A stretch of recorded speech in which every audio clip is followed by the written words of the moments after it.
por nascer. Tá? Então, isso é uma experiência que deve ser valorizada. Você nasceu como ser humano, isso não é comum. É uma única vaga, normalmente, né? Mas é uma única vaga para 500 milhões de candidatos. Isso é praticamente você concorrer à vaga de presidência da América Latina inteira, incluindo Estados Unidos e Brasil, talvez toda a América Latina, alguma coisa assim. Entende? Então, imagina você concorrendo a uma vaga num concurso público em que 500 outros milhões de candidatos também estão competindo. Qual a chance que você tem? 1 em 500 milhões. Você conseguiu essa vaga. Se você disser para mim que isso é um fato aleatório, é preciso de que cada ser, para conseguir alcançar o óvulo, existem milhões de variantes que poderiam impedir que esse ser chegasse lá no óvulo. Milhões de variantes que poderiam impedi-lo de chegar. Aí você multiplica milhões de variantes elevado a 500 milhões de probabilidades. Isso é um absurdo. Então, você é o resultado de uma probabilidade impossível. Então, sabe, eu acho que a gente tem que tomar consciência disso e agora fazer a seguinte pergunta. Tá bom, cheguei, mas e aí? E agora? Qual é a... Entende?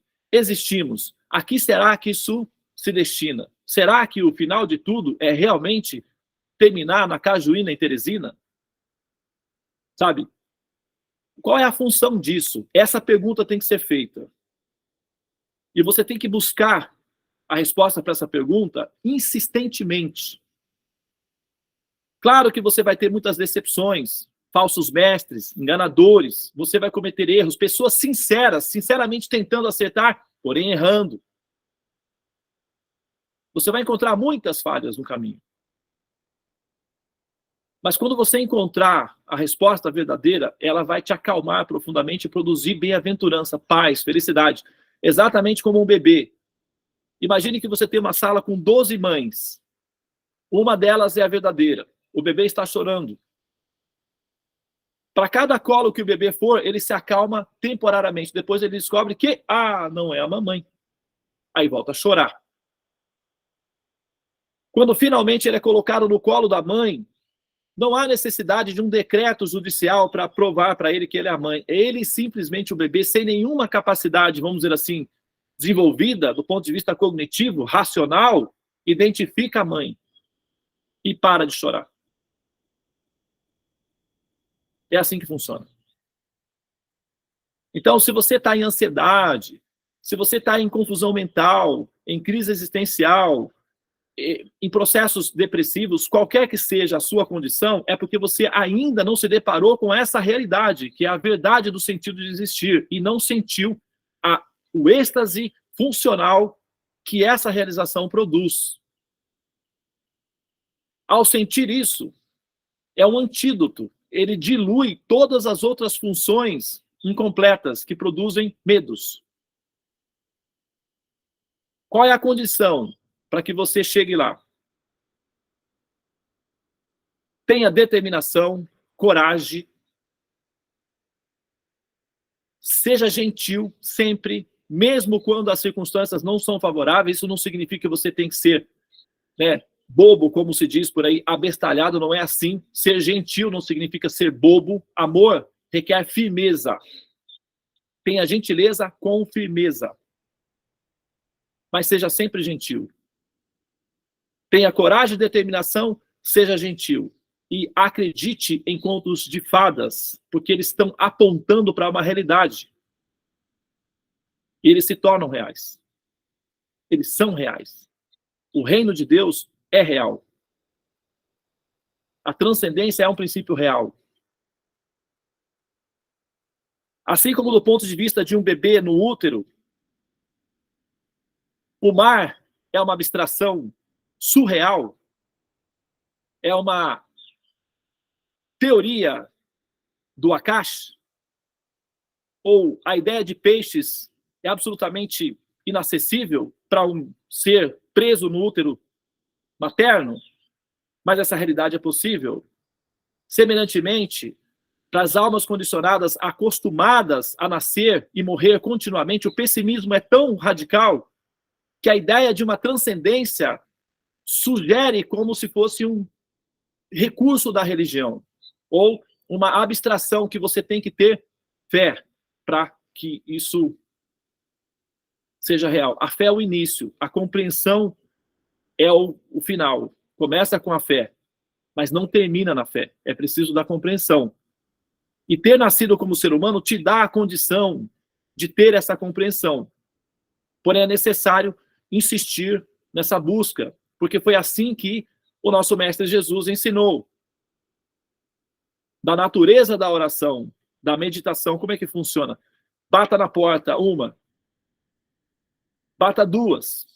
3, insistentemente, até você conseguir aquilo que você está buscando.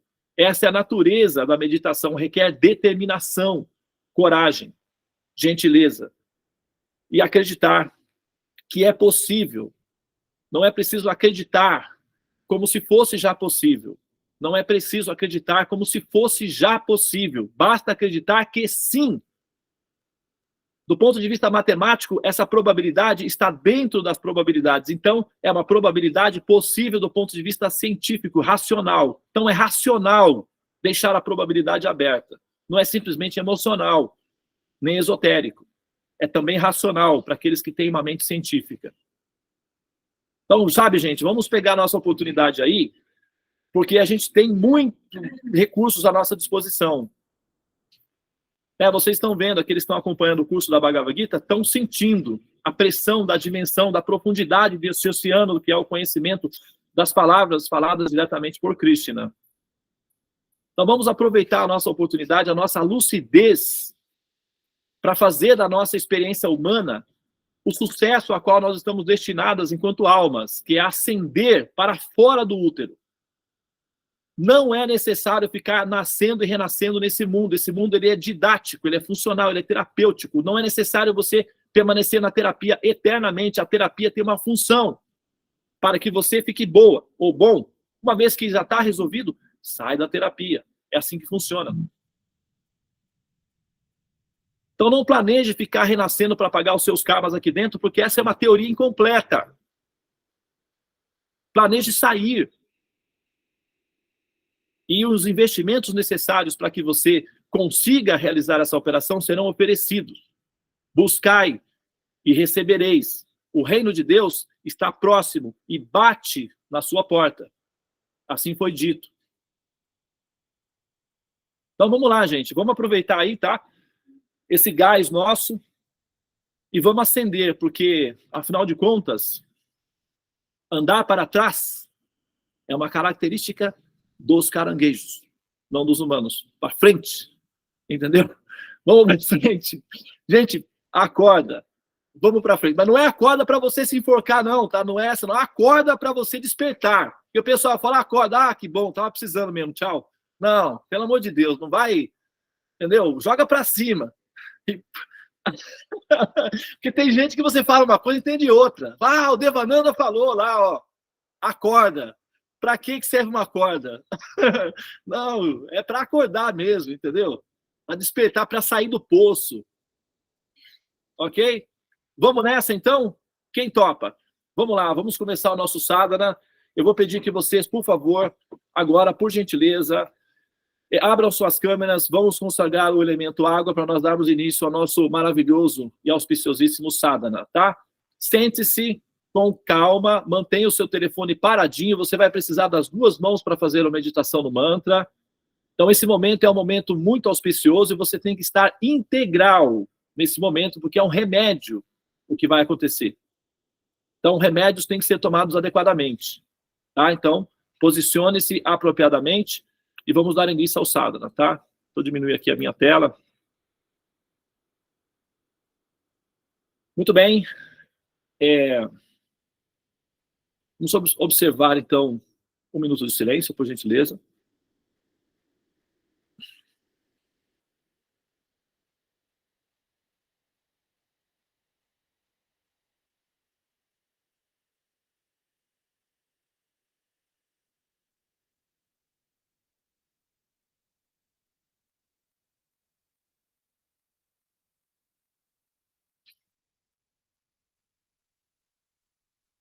Hare Krishna, Krishna Krishna, Hare Hare, Hare Rama, Rama Rama, Hare Hare. Ó energia suprema, amor, divina, desperta-me, eleva-me, envolve-me, protege-me. Hare Krishna. Muito bem, abra os olhos, por favor, beba da sua água, consagre o elemento água.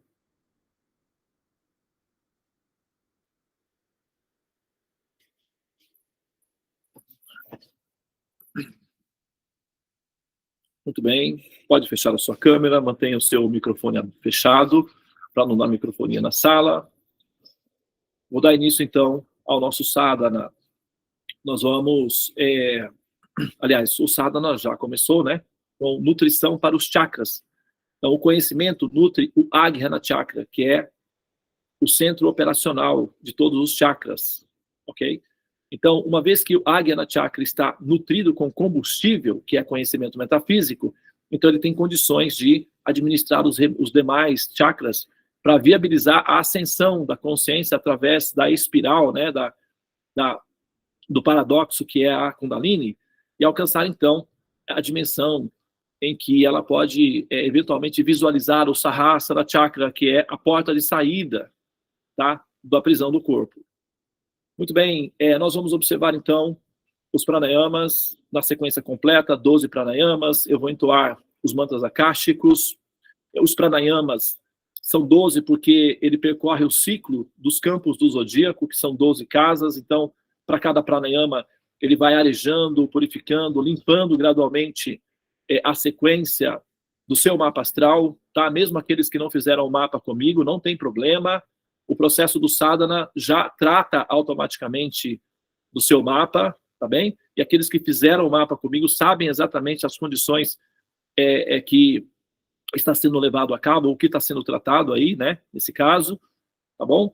Então, os pranayamas têm essa função, tá? Eles têm uma função tanto de calibrar o sistema neurológico, oxigenando as células para que as sinapses entre os neurônios seja efetivado de uma maneira produtiva para despertar e, enfim, ativar a glândula pineal para fins metafísicos. Então, tem funções neurológicas, tem funções neurolinguísticas, é um calmante natural. Então, os pranayamas, eles são não apenas um agente purificador do karma, como também é um remédio. Então, quando você estiver fazendo os pranayamas, saiba que você está se automedicando. Só que esse remédio não tem contraindicação, você pode fazê-lo.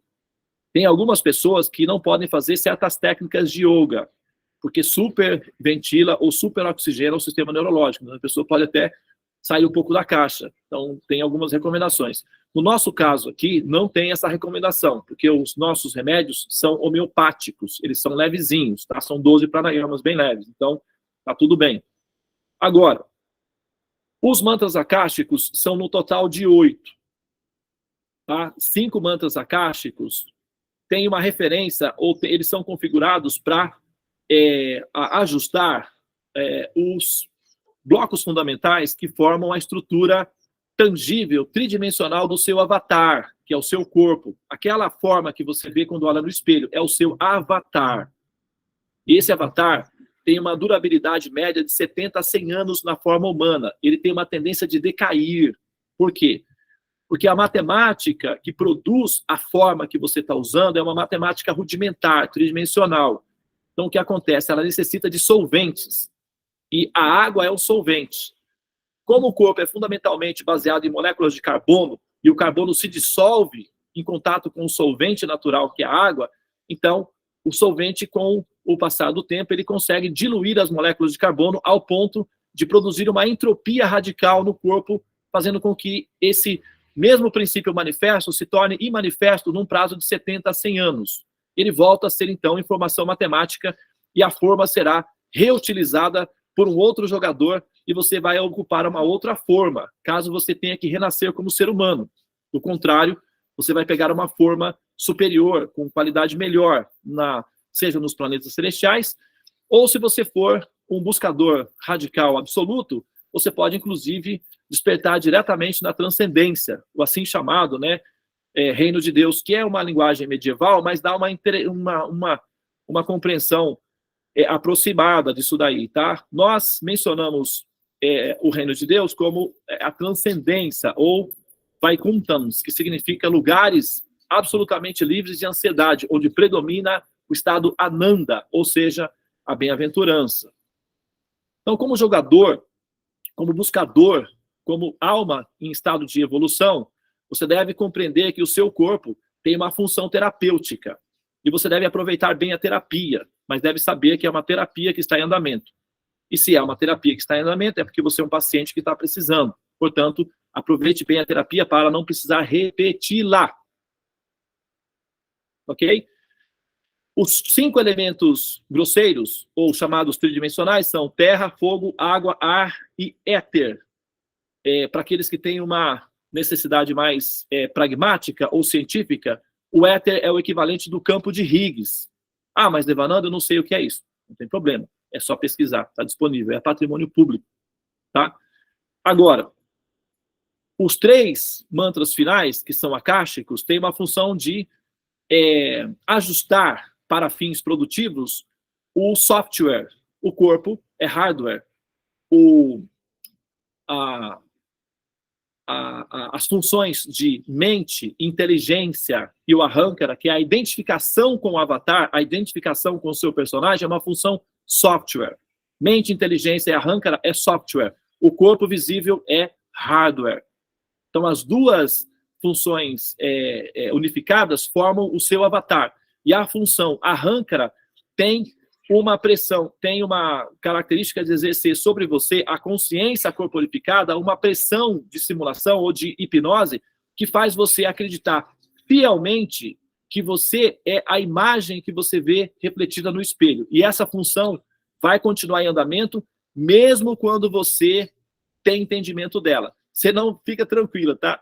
Você não vai deixar de sentir que você é o seu personagem, porque essa função ela vai continuar atuando sobre você, mesmo quando você compreende a função. Ele não deixa de funcionar só porque você entende como ele funciona. Ele vai continuar funcionando normalmente, então não vai ter o problema de desrealização, de despersonalização, se você estiver dentro de um campo de segurança, que é o sadhana. Fora do campo de segurança, as pessoas realmente elas ficam meio,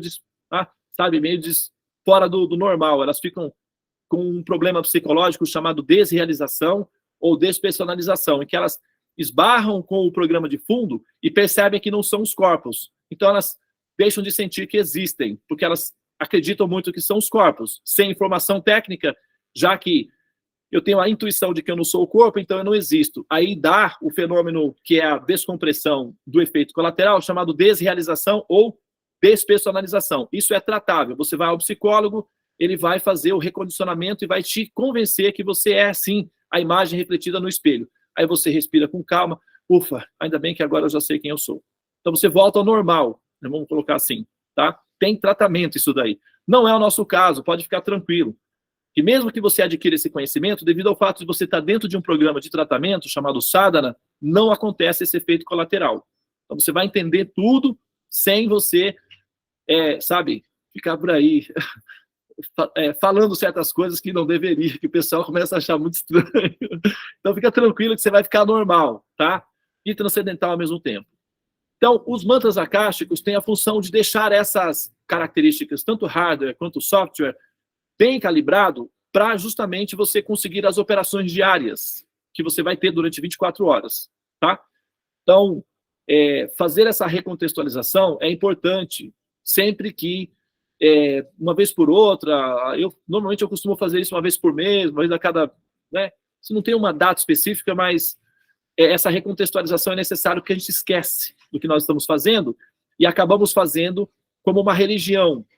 E você tem que saber que, na verdade, o sadhana, nesse momento, ele é um remédio. Se você quiser usar como métodos místicos, religião, você pode fazer individualmente, não tem problema nenhum.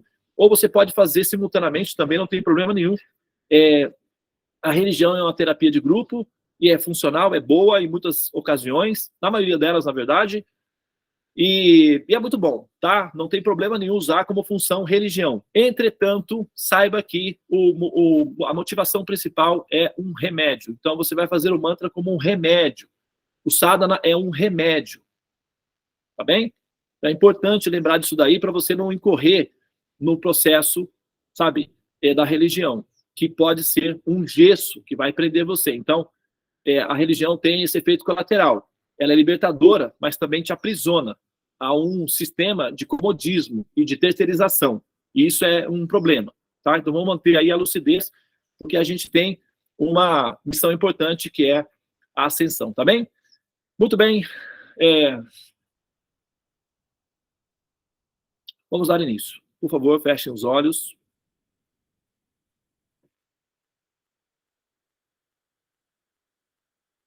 David, você pode já interromper a gravação, tá?